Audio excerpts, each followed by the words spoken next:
Okay, here's another Japanese bunker. This is over at one of their museum sites. This is kind of in the middle of town. This is the old hospital. I think it's that building right there, the old Nip Hospital. So going down the stairs here, I'll try not to trip.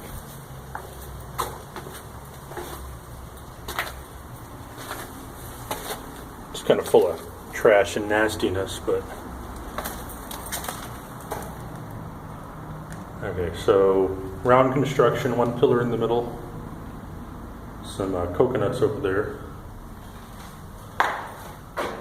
Little hatch looking up,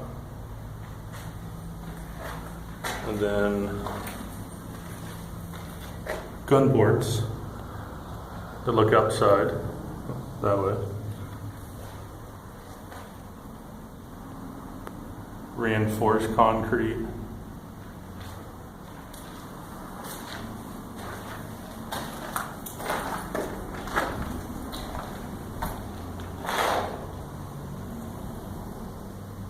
So it only has two gun ports, it looks like. One there and one over there. Two doors.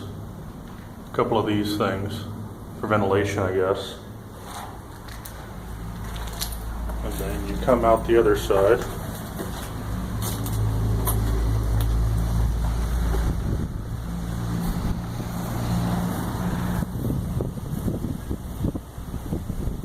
And we're back outside.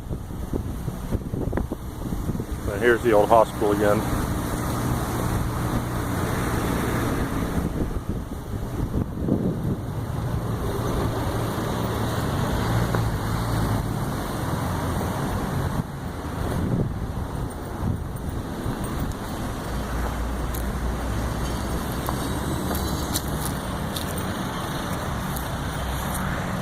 That's where we started.